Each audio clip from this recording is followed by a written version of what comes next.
kalau bisa dijelaskan, apa saja substansi pokok dari PPHN ini? Sejauh mana perkembangan pembahasannya di MPR, Pak Atif?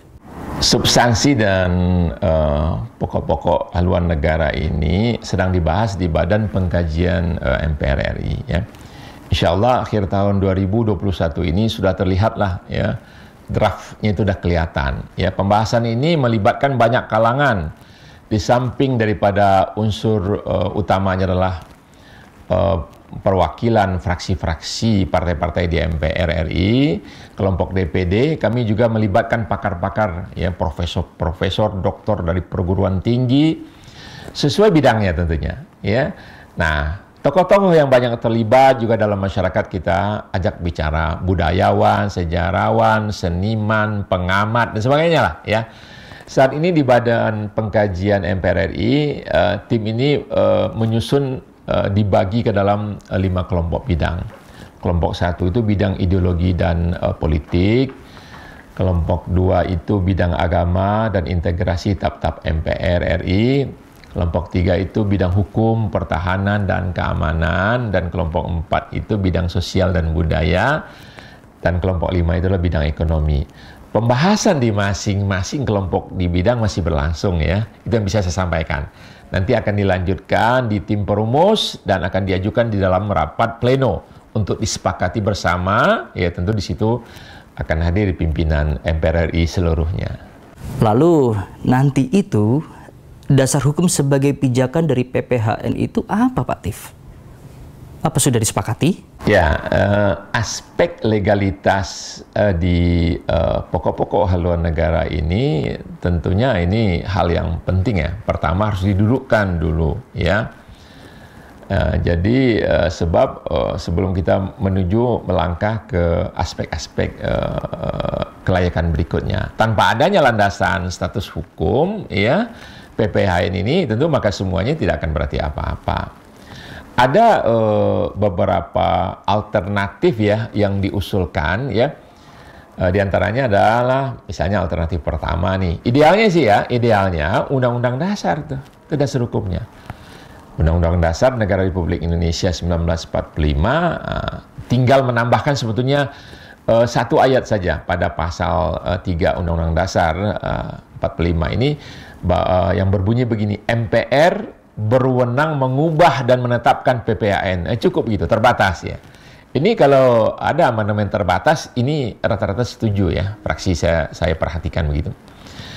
Nah, artinya tetap ada amandemen Undang-Undang Dasar. Ya, bisa amandemen yang sifatnya tadi terbatas, landasan hukum ini tentu akan paling kuat ya, paling kokoh sebetulnya ya.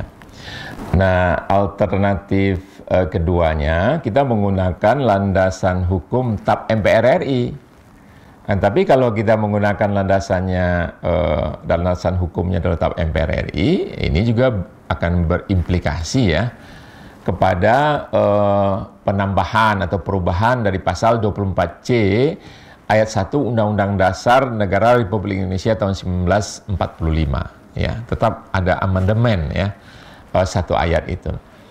Nah, alternatif ketiganya ya, yaitu kalau kedua itu tidak berhasil nanti kita perjuangkan yaitu menggunakan undang-undang. Ini pun sebetulnya lebih mudah ya, cukup disepakati di fraksi-fraksi di DPR dan tentunya bersama pemerintah membuat undang-undang.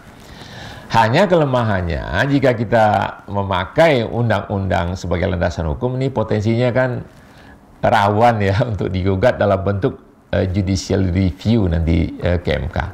Nah, ini kita lihat nanti perkembangannya seperti apa, karena nama juga lembaga politik ini kan seringkali berubah gitu ya. Mudah-mudahan bisa disepakati gitu. Lalu kesimpulannya menggunakan landasan hukum yang mana, Pak Atif? Hasil ya konsultasi pimpinan Badan Pengkajian MPR RI dengan pimpinan MPR RI, maka yang pertama ya kami BPMPR ya, karena saya anggota pimpinan BPMPR, diminta untuk melanjutkan pembahasan ya PPHN ini. Kedua, agar BPMPR bersama pimpinan MPR aktif mengadakan dialog ya, tukar pikiran, dengan pimpinan lembaga-lembaga terkait seperti pimpinan DPR, pimpinan DPD, bahkan dengan presiden, ya, para Menko, konsultasi ke Mahkamah Agung, MK dan lain-lain misalnya.